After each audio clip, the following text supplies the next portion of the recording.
Hello student, welcome to you on this video. ये video बनाया गया है आपको क्लास 12th के अकाउंटेंसी में रिसीव्ड एंड पेमेंट अकाउंट का इंट्रोडक्शन समझाने के लिए। पिछले वाले वीडियोस में मैंने रिसीव्ड एंड पेमेंट अकाउंट की आपकी बुक में पेज नंबर 3 से लगाकर पेज नंबर 11 तक की थ्योरी को एक्सप्लेन किया था, और उसी वीडियो में मैंने आपको बोला था कि इससे जुड़े हुए जो इम्पोर्टेंट टॉपिक है उस पर हमारा नेक्स्ट वीडियो होगा। तो इस वीडियो में हम इसी बात पे आपने जो भी नोट्स हैं वो आपको प्रोवाइड कराएंगे। तो शुरू करते हैं हमारा वीडियो में हमारा पहला टॉपिक है रिसीव्ड एंड पेमेंट अकाउंट की डेफिनेशन।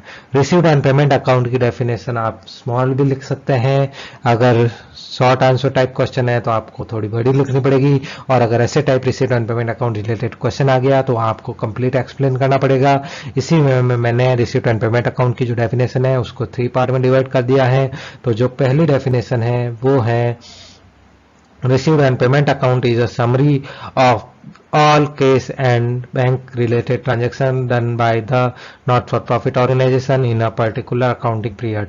यानी एक पर्टिकुलर अकाउंटिंग पीरियड में एक नॉट प्रॉफिट ऑर्गेनाइजेशन जो भी केस और बैंक रिलेटेड ट्रांजैक्शन परफॉर्म करती है उसकी समरी को हम रिसीव्ड एंड पेमेंट अकाउंट कहते हैं। ये very short answer type question के लिए एक सुटेबल डेफिनेशन है, लेकिन अगर यही क्वेश्चन आपको शॉर्ट आंसर टाइप क्वेश्चंस में पूछा जाए तो इसकी डेफिनेशन में आपको कुछ लाइन और ऐड करनी पड़ेगी, जो है the beginning of this account so the case and bank balance at the beginning of the accounting period and the end of account case and bank accounts closing balance is shown the debit side of this account, so all receipt and payment side of this account shows in credit side under various head। तो इसकी जो definition है उसमें आगे इसके format के बारे में बात कर ली गई है, जो इसकी डेफिनेशन को और थोड़ा बड़ा बना देती है, जिसमें डेफिनेशन में लिखा गया है कि इस अकाउंट में शुरुआत में केस और बैंक का ओपनिंग बैलेंस लिखा जाता है जो ईयर के ओपनिंग में केस एंड बैंक अकाउंट में होता है, और इस अकाउंट का क्लोजिंग बैलेंस जो होता है वो ईयर के एंडिंग का केस और बैंक बैलेंस जो होता है उसे शो करता है। इसके डेबिट साइड में सारे रिसिप्ट को मेंशन किया जाता है और पेमेंट साइड में सारे पेमेंट को दिखाया जाता है।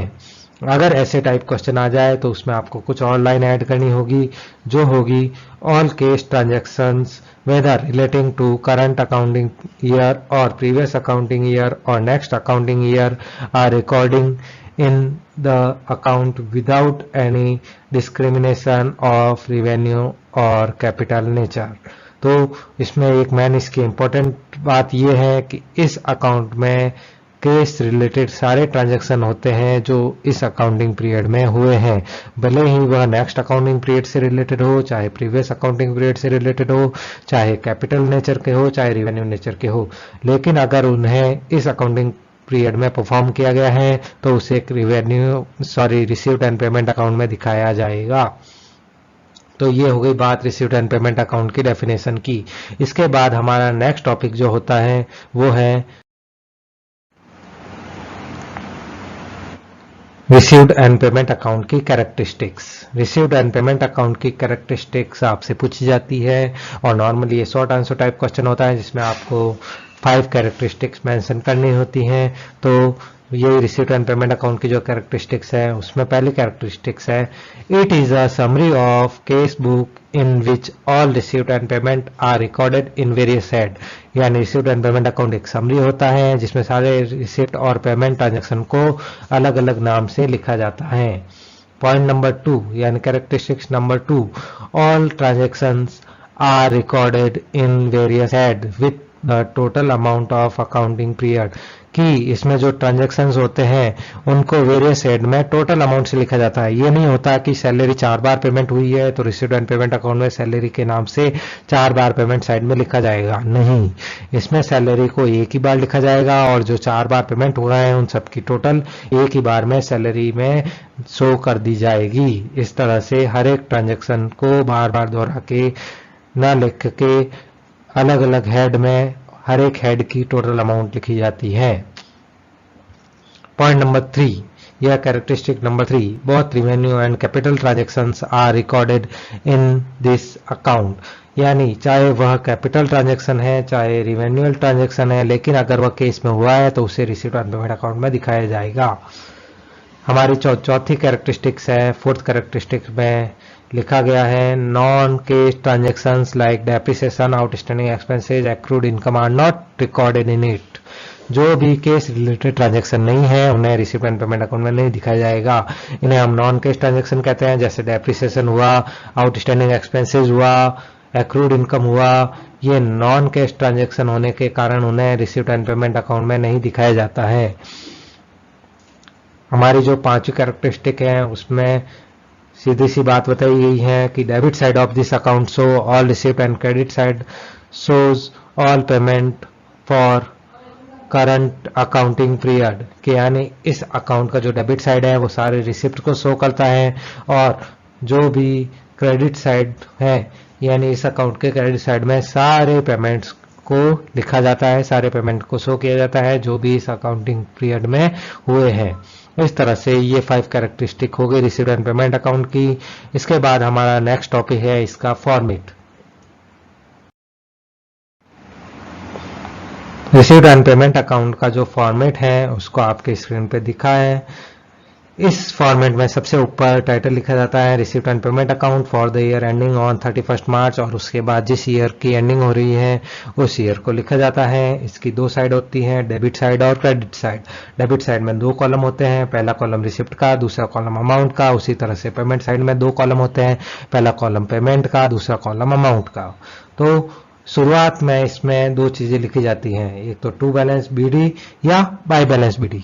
अब बात करते हैं टू बैलेंस बीडी कब आता है। जब शुरुआत में ईयर के ओपनिंग में बिजनेस में या नॉट प्रॉफिट ऑर्गेनाइजेशन में केस बैलेंस और बैंक में बैलेंस है, तो उस कंडीशन में हम केस बैलेंस और बैंक बैलेंस को शो करते हुए टू बैलेंस बीडी लिखेंगे। लेकिन अगर क्वेश्चन में ईयर के ओपनिंग में बैंक बैलेंस ना देके बैंक ओवरड्राफ्ट दे दिया है तो उसे बाय साइड में शो किया जाएगा। क्रेडिट साइड में पेमेंट के कॉलम में बाय बैलेंस बीडी लिख के नीचे ब्रैकेट में बैंक ओवरड्राफ्ट लिख के अमाउंट के कॉलम में उसके अमाउंट लिख के बैंक ओवरड्राफ्ट को शो किया जाएगा। इस तरह से रिसिप्ट एंड पेमेंट अकाउंट की शुरुआत होती है।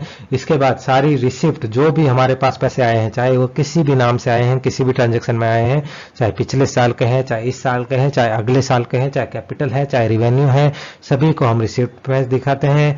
और इस ईयर में जो भी पेमेंट हुआ है, चाहे वो इस ईयर से रिलेटेड था, चाहे पिछले ईयर से रिलेटेड था, चाहे नेक्स्ट ईयर से रिलेटेड है, चाहे रिवेन्यूअल नेचर का है, चाहे कैपिटल नेचर का है, सभी को हम पेमेंट साइड में पेमेंट के कॉलम में बाई उसके पर्टिकुलर नेम से मेंशन करते हुए दिखाएंगे। और इस तरह से सारे रिसिप्ट को रिसिप्ट साइड डेबिट साइड में दिखा देंगे, सारे पेमेंट को पेमेंट साइड क्रेडिट साइड में दिखा देंगे। और इसकी जो एंडिंग होगी उसमें टू बैलेंस सीडी या बाय बैलेंस सीडी शो होगा। मेनली जब रिसिप्ट साइड की टोटल ज्यादा आ जाती है तो उसमें पेमेंट साइड की टोटल लेस करके बाय बैलेंस सीडी में केस बैलेंस और बैंक बैलेंस में दिखाया जाता है। लेकिन अगर पेमेंट साइड की टोटल ज्यादा आ गई है तो उस समय हमारे रिसिप्ट साइड की टोटल कम आ जाएगी, तो हम टू बैलेंस सीडी के नाम से बैंक ओवरड्राफ्ट ब्रैकेट में लिख के बची हुई अमाउंट को वहां मेंशन करेंगे। तो इस तरह से ये रिसिप्ट एंड पेमेंट अकाउंट का फॉर्मेट हो गया। अब जो फॉर्मेट आपकी बुक में पेज नंबर शायद 8 पे दे रखा है, उसका पेज नंबर मुझे क्लियर मेंशन नहीं है, या तो 8 है या 9 है, आप जाके चेक कर सकते हैं। पेज नंबर 8 या 9 पे जो आपका बुक में रिसीव्ड एंड पेमेंट अकाउंट बताया गया है, आज इसके बाद हम उस पर बात करते हैं। तो शुरू करते हैं हमारा रिसीव्ड एंड पेमेंट अकाउंट जो आपकी बुक में पेज नंबर 8 या 9 पे दिया गया है। तो आपकी बुक में जो रिसीव्ड एंड पेमेंट अकाउंट बताया हुआ है उसमें पहले टाइटल आएगा received and payment account for the year ending on 31 मार्च। जो भी ईयर है उसको मेंशन करेंगे। पहला कॉलम रिसीव्ड का, दूसरा कॉलम अमाउंट का, तीसरा कॉलम पेमेंट का, चौथा कॉलम अमाउंट का। पहले हम बात करेंगे सारे रिसिप्ट के बारे में, तो इसलिए मैंने पेमेंट साइड में कुछ नहीं लिखा है, सारा रिसिप्ट साइड को यहाँ मेंशन किया गया है। रिसिप्ट साइड में पहली अमाउंट आएगी टू बैलेंस बीडी, जिसमें केस बैलेंस और बैंक बैलेंस को शो किया जाएगा। याद रखना है शुरुआत में अगर बैंक ओवरड्राफ्ट नाम दिया हुआ है, ओपनिंग बैलेंस में बैंक ओवरड्राफ्ट दिया गया है क्वेश्चन में, तो आपको उसे टू बैलेंस बीडी में नहीं लिख के बाई साइड में यानी पेमेंट के कॉलम में बाई बैलेंस बीडी के नाम से दिखाया जाएगा। इसके बाद हमारा जो पहला आइटम है रिसिप्ट का वो है टू सब्सक्रिप्शन। सब्सक्रिप्शन का हिंदी में मतलब होता है चंदा, यानी जो भी नॉट फॉर प्रॉफिट ऑर्गेनाइजेशन में मेंबर जुड़े हुए हैं वो जो भी मंथली पेमेंट ऑर्गेनाइजेशन में करते हैं उसे सब्सक्रिप्शन के नाम से जाना जाता है और उनसे मिलने वाली जो अमाउंट होती है उसे रिसिप्ट साइड में दिखाया जाता है। इसके बाद सब्सक्रिप्शन के नीचे अगला टॉपिक है, अगला पॉइंट है, अगला आइटम है टू जनरल डोनेशन, यानी डोनेशन में जो भी अमाउंट रिसीव होती है उसे रिसिप्ट साइड में दिखाते हैं। To sale of old newspaper, to sale of old sports material, to sale of newspaper periodicals, to interest on fixed deposit, ये कुछ रिसिप्ट साइड का आइटम है जो आपको रिसिप्ट में लिखने हैं। इसके बाद अगला आइटम है to interest and dividend on general investment. यहाँ डिविडेंड का मतलब है शेयर मार्केट में इन्वेस्ट किए गए पैसों पर मिलने वाला इनकम। तो इनकम चाहे हम लोन देके मिले तो उसे इंटरेस्ट कहते हैं और शेयर मार्केट में शेयर्स में इन्वेस्ट करने पर जो इनकम होती है उसे डिविडेंड कहा जाता है। दोनों से इनकम अगर रिसीव्ड हुई है तो उसे रिसिप्ट एंड पेमेंट अकाउंट में दिखाया जाएगा रिसिप्ट के कॉलम में। इसके बाद अगला पॉइंट है to sale of investment. Investment बेचने से जो भी पैसे आते हैं वो भी एक रिसिप्ट होने के कारण रिसिप्ट एंड पेमेंट अकाउंट में दिखाएंगे। To local rent, locker rent यानी जो भी मेंबर्स हैं उन्हें अलग अलग लॉकर प्रोवाइड कराए जाते हैं और उनके बदले में उनसे कुछ रेंट लिया जाता है, वो लॉकर रेंट भी रिसिप्ट साइड में दिखाया जाएगा। लॉकर रेंट के बाद अगला कॉलम है to sale of scrap. Sorry, जो अगली रो में आइटम लिखा हुआ है वो है टू सेल ऑफ स्क्रैप, यानी पुराना कबाड़ बेचने से जो भी पैसे आए हैं उन्हें सेल ऑफ स्क्रैप के नाम से दिखाया जाएगा। To proceed from charity show, यानी ऑर्गेनाइजेशंस बहुत सारे चैरिटी शोज रखती हैं जिससे कुछ फंड इकट्ठा हो सके, उनसे जो भी पैसे आते हैं उन्हें रिसिप्ट के कॉलम में दिखाया जाता है। टू मिसलेनियस रिसिप्ट, यानी अलग अलग तरह की रिसिप्ट को रिसिप्ट के कॉलम में दिखाया जाएगा। टू ग्रांट इन एड, यानी गवर्नमेंट से जो भी हेल्प मिली है उसे रिसिप्ट एंड पेमेंट अकाउंट में रिसिप्ट के कॉलम में दिखाया जाएगा। लेगेसी, यानी जो भी मेंबर्स अपनी सारी प्रॉपर्टी या प्रॉपर्टी का कोई हिस्सा किसी नॉट फॉर प्रॉफिट ऑर्गेनाइजेशन को डोनेट कर देते हैं तो उससे नॉट फॉर प्रॉफिट ऑर्गेनाइजेशन को जो भी एसेट्स मिलते हैं, जो भी पैसे मिलते हैं, जो भी एसेट्स मिलते हैं या जो भी चीजें मिलती हैं उन सबको लेगेसी कहा जाता है, उसे रिसिप्ट साइड में दिखाया जाता है। स्पेशल डोनेशन से जो भी पैसे आते हैं उसे रिसिप्ट साइड में दिखाया जाता है। इन्वेस्टमेंट बेचने से जो भी पैसे आए या इन्वेस्टमेंट से जो भी इनकम हुई है उन्हें रिसिप्ट साइड में दिखाया जाएगा। To sale of fix assets, fix assets बेचने से जो भी इनकम हुई है उसे एसेट साइड में दिखाया, सॉरी रिसिप्ट साइड में दिखाया जाएगा। यहाँ एक प्रिंटिंग मिस्टेक हो गई है। To sale of fix assets में एसेट्स की स्पेलिंग गलत है, आप उसे क्लियर कर लेना। इसके लिए सॉरी। आगे का वीडियो स्टार्ट करते हैं। तो इसमें लिखा हुआ है टू लाइफ मेंबरशिप फीस, यानी जो भी मेंबर्स अपनी पूरी लाइफ की फीस को एक साथ पेमेंट कर देता है ताकि वह मेंबर बना रह सके तो उसे हम लाइफ मेंबरशिप फीस कहते हैं। वो भी एक रिसिप्ट की अमाउंट है, इसलिए इसे रिसिप्ट एंड पेमेंट अकाउंट में रिसिप्ट साइड में दिखाया जाता है। एंट्रेंस फीस या एडमिशन फीस, जब कोई नया मेंबर किसी नॉट फॉर प्रॉफिट ऑर्गेनाइजेशन में जुड़ता है तो उसके साथ जुड़ने के लिए, उसमें एडमिशन लेने के लिए उसे जो फीस पेमेंट करनी होती है उसे एडमिशन फीस या एंट्रेंस फीस कहते हैं। इसे भी रिसिप्ट एंड पेमेंट अकाउंट में रिसिप्ट साइड में दिखाया जाता है। अगला आइटम है टू सब्सक्रिप्शन ऑफ या subscription for special fund. Special fund के लिए जो भी सब्सक्रिप्शन आया है, स्पेशल फंड का यह मतलब है किसी स्पेशल वर्क के लिए बनाया गया fund. For example, cricket club ने क्रिकेट के मैदान के लिए एक फंड बनाया था तो क्रिकेट मैदान के लिए जो फंड होगा वो एक स्पेशल फंड होगा। या एक बैडमिंटन कोर्ट बनाने के लिए एक स्पोर्ट्स क्लब ने कोई फंड बनवाया था तो उसके लिए जो पैसा आएगा वो स्पेशल फंड के लिए सब्सक्रिप्शन माना जाएगा। तो ऐसे अगर कुछ रिसिप्ट मिलता है तो उसे हम रिसिप्ट एंड पेमेंट अकाउंट के रिसिप्ट के कॉलम में दिखाते हैं। To interest on special fund, उसी तरह से स्पेशल फंड पे कुछ इंटरेस्ट अगर हमें मिलता है तो उसे हम रिसिप्ट एंड पेमेंट अकाउंट में रिसिप्ट साइड में दिखाते हैं। और इसके बाद जो लास्ट कॉलम है वो टू बैलेंस शीट है। इसके बारे में हम रिसिप्ट एंड पेमेंट अकाउंट के एंडिंग में डिस्कस करेंगे क्योंकि ये एंडिंग में लिखा जाने वाला आइटम है। इसके बाद हम बात करते हैं रिसिप्ट एंड पेमेंट अकाउंट के पेमेंट साइड की। तो पेमेंट साइड में जो सबसे पहली आइटम है वो है बाय बैलेंस बीडी। मैंने आपको शुरुआत में बता ही दिया था, अगर क्वेश्चन में ओपनिंग बैलेंस में बैंक ओवरड्राफ्ट लिखा है तो उसे बाय बैलेंस बीडी में लिखा जाएगा। उसके बाद पेमेंट की पहले item by salary and wages, यानी सैलरी एंड वेजेस से जो भी अमाउंट आई है, सैलरी एंड वेजेस के रूप में जो भी हमने अमाउंट पे की है उसे पेमेंट साइड में दिखाया जाएगा। रेंट में tax and rates, insurance, printing and stationery, post and courier, advertisement, miscellaneous expenses, telephone bill, इन सब के रूप में नॉट फॉर प्रॉफिट ऑर्गेनाइजेशन से जो भी पेमेंट होता है उसे पेमेंट साइड में शो किया जाता है। इसके बाद रिसीव्ड एंड पेमेंट अकाउंट के पेमेंट साइड की जो नेक्स्ट आइटम है वो है by entertainment expenses. Entertainment expenses का मतलब है जो भी मेंबर्स हैं उनके मनोरंजन के लिए जो भी खर्चा किया गया था उन्हें इंटरटेनमेंट एक्सपेंसेस के नाम से पेमेंट साइड में शो किया जाता है। ऑडिट फीस, ऑडिट फीस का मतलब होता है कि नॉट फॉर प्रॉफिट ऑर्गेनाइजेशन के अकाउंटिंग की चेकिंग करने के लिए बाहर से ऑडिटर्स या अकाउंटेंट बुलाए गए थे, उन्हें फीस पे की गई है, तो एक तरह का पेमेंट होने के कारण इसे पेमेंट साइड में दिखाया जाता है।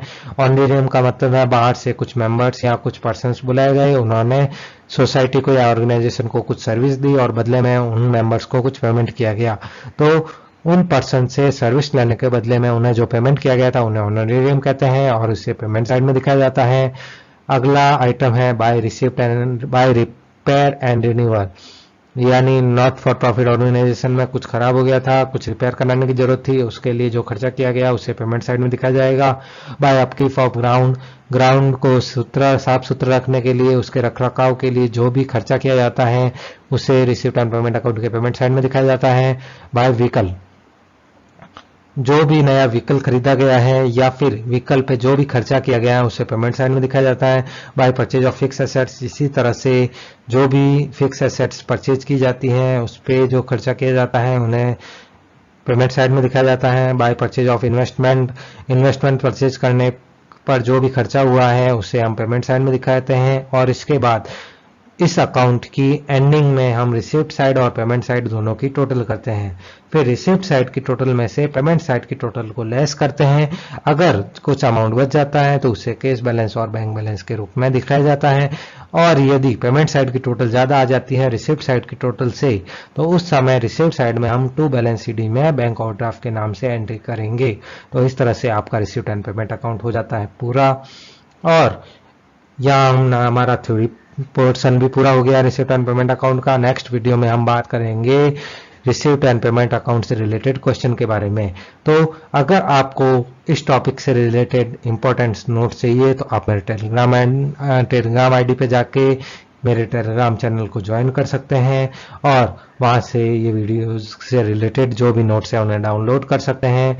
इसके अलावा अगर आपको इससे जुड़ी हुई कोई और भी थ्योरी जाननी है तो आप मेरे पिछले वीडियोस देख सकते हैं।